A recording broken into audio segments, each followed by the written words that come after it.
Breathe in. Breathe out. Feb should be here any minute. Why are you so scared? There's nothing out here that can hurt you. Breathe in. Breathe out. God, where the hell is Feb? That sound was just the wind, right? Breathe in. Breathe out. Feb? A bloody smile forms in the darkness. Ah! Boo! The teenage girl with a black skirt and a heavy blue jacket walks into the moonlight, her blood-covered teeth glinting. Feb, what the fuck? You scream like a girl, Jamie. Feb, why are you covered in blood? It's not blood, idiot. Well, maybe it is blood, but it's just from these apples. She laughs. Feb, I don't think you should be eating random shit you find here, especially if they're covered in blood. But they're so good. They're like this perfect combination of sweet and savory. You should really try them, Jamie. Okay, fine. But if this ends up killing me, I'm haunting you after death. Good luck with that. Feel like you'd be even less scary in death than you are now, and I don't think I need to remind you what happened last time you tried to scare me. I'm never going to live that down, am I? It's all in good fun. Now take a bite. He pauses, his mouth on the apple. Feb, are you okay? Yeah, I just... She begins vomiting blood, and the weeds and shrubs seem to lean into the splatter, as if trying to catch a taste. Feb? Her skin begins splitting, revealing a hard shell underneath. The plates of bone shift. Limbs split and multiply, transforming into short, incurving pincers. She lets out a ghastly scream as her face begins to distort, stretching and ripping as the flesh is rearranged. Her new mouth moves as if trying to speak, but it can no longer form human words. The newly birthed centipede quivers on the ground until suddenly, with a violent twitch, it charges at Jamie. Jamie screams, running into the forest, trying desperately to outrun his pursuer. For a moment, it looks like he can, but as he slows to catch a breath, the arthropod nips his ankle, taking a chunk of flesh with it. He falls, and the centipede is upon him, tearing, ripping at his skin until all that's left is a bloody pulp. The clump of flesh writhes helplessly in agony as the new creature feasts on it for hours. Level 65, Bloodstained Garden. Survival difficulty, Class 4. Unsafe, unsecure, medium entity count. Description: Level 65 is a persistently foggy forest that contains a variety of different types of deciduous trees, primarily of species that are not believed to be found in the front rooms. All of the trees in the level seem to have undergone a standard autumn color change, each with their leaves turning a blood-red hue. These blood-red leaves sometimes fall off the trees and can be found littering the ground. A thick, humid fog permeates throughout the level, so much so that the sky has never been spotted, though it is suspected that there is some sort of light source above the fog, as the entire level is in a constant state of dim twilight.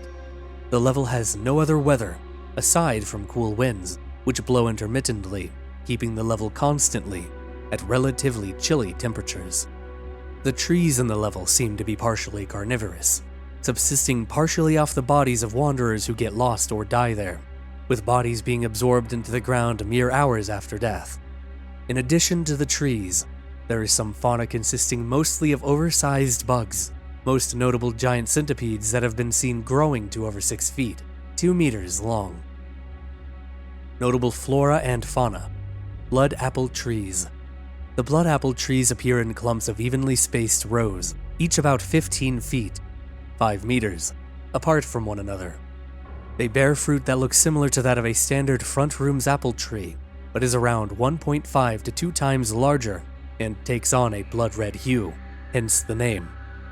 When blood apples are punctured, they exude a viscous liquid that bears visual and palatal similarity to animal blood. Shortly after eating blood apples, wanderers begin feeling sick and start vomiting blood. They then begin an irreversible transformation into one of the level's centipedes. At this point, they begin acting violently, and it can be assumed that any remnant of their humanity is no longer there. It is unknown if all the level's centipedes are wanderers who have eaten blood apples, or if they have a way to reproduce on their own. Mouths. Rarely in level 65, wanderers will come across large, flesh-covered crevices in the ground, which are colloquially referred to as mouths. These mouths are about 6 to 9 feet, 2 to 3 meters, in diameter, and extend deep into the ground. Their insides are covered in red, fleshy tissue, with occasional clumps of non-functional, human-like teeth. Wanderers who fall into the mouths will be quickly pulled down and out of sight by the pulsating flesh walls. It is unknown what happens to wanderers who fall into the mouths, but screams can often be heard emanating from the site for hours, or even days after a wanderer falls in. Sometimes screams can even be heard spontaneously when no one has fallen in. These spontaneous screams are usually of a deeper, guttural nature. Centipedes. As mentioned, the centipedes in the level can grow to lengths of over 6 feet, 2 meters long. These centipedes all have shiny black exoskeletons and are extremely aggressive, violently tearing apart any wanderers who come near them. They are extremely fast and react to movement, so it is not recommended that wanderers run away when coming into contact with one, as this would lead to certain death. Instead, move slowly towards it and attempt to stab through its outer shell with a sharp object, or hit it over the head with something heavy. When killing and cutting open a centipede, it has been found that each of them contains inside of them a complete human skeleton. The bones are, for the most part, unused, but the skull is situated right inside of the head, suggesting that the brain of the former human is kept partially intact. The dark red blood that fills these creatures bears a notable resemblance to the juice of the blood apples, though no tests have been made so far to confirm whether or not it would produce a similar effect when eaten. The stump. Deep in the level, wanderers can come across a structure known as the stump. The stump appears to be a cleanly cut black stump from a very large tree, though careful examination is very difficult due to its irregular effects. As wanderers get closer to the stump, they will begin experiencing sensory irregularities, an effect that extends to photographs of the area, suggesting it may not be hallucinatory in nature. These irregularities include visions such as the sky taking on a bright red hue, all other objects being reduced to pitch black silhouettes, and curves and angles changing to appear as sharp points.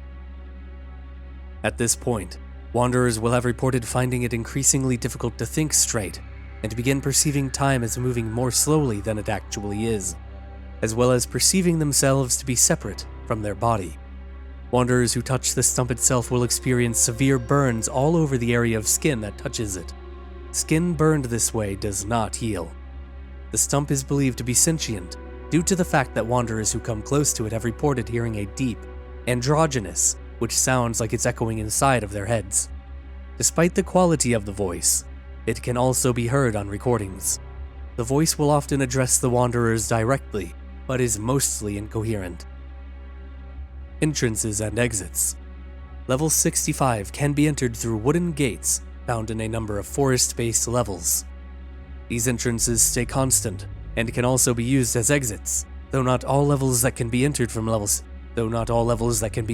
level 65 will have a corresponding exit on the other side. The following levels are known to be connected to level 65. Level 32, Level 14, Level 499, Level 23, the Crimson Forest. Supplementary Documents. Exploration Log Level 65-1. Forward. The following is an excerpt from an independently organized exploration by MEG Team Elise, consisting of Elise Beck, Billy White, and Blake Ross. This particular log records the exploring of the inside of the mouth structures in Level 65. Begin log. Alright, is the recording running? Yep, should be recording loud and clear. Good. On belay? Lay on. The rope looks like it's gonna hold. But are you sure you want to go down that thing? I mean, it gives me the jimmies. Yeah, seriously, Elise. We don't even know what's at the bottom of that thing. And it feels like everything in this forest is out to get us. It'll be fine. If anything sketchy happens, you can pull me out. Right? Alright?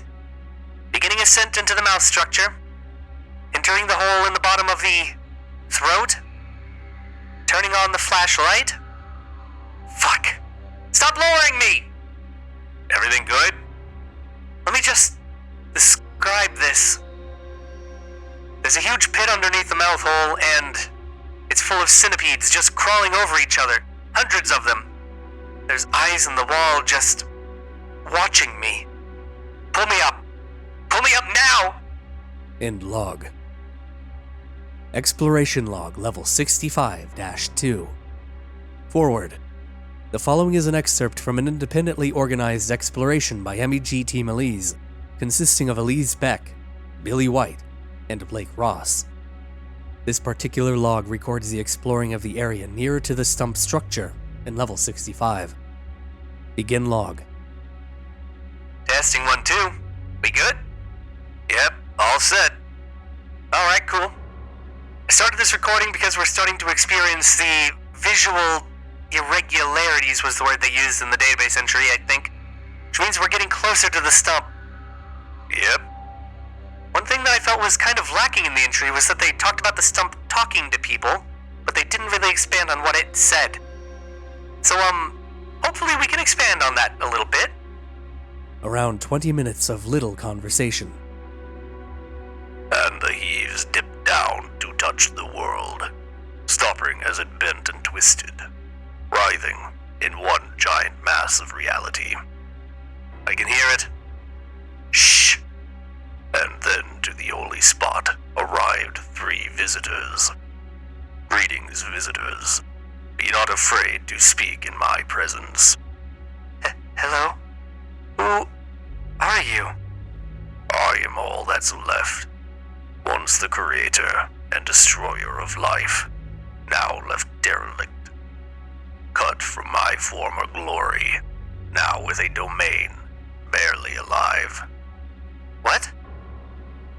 I saw your arrival, and you saw me as I watched you, intently, waiting for you to reach me, though perhaps you did not know. What does any of that mean?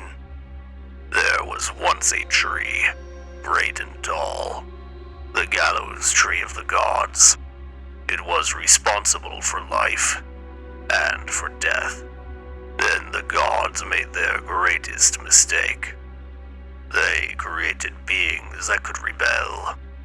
They created man.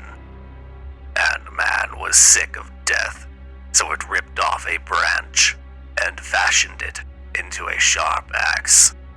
Man cut down the tree, but its roots remained. The gallows did not need the branches to kill, and so it continued, corrupting all around it. Man wept.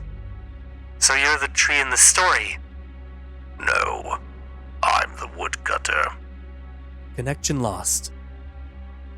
Afterward, all members of Team Elise woke up near MEG Base Rosewood, covered in blood that was not their own, as well as some small but severe burns that have not shown any sign of healing.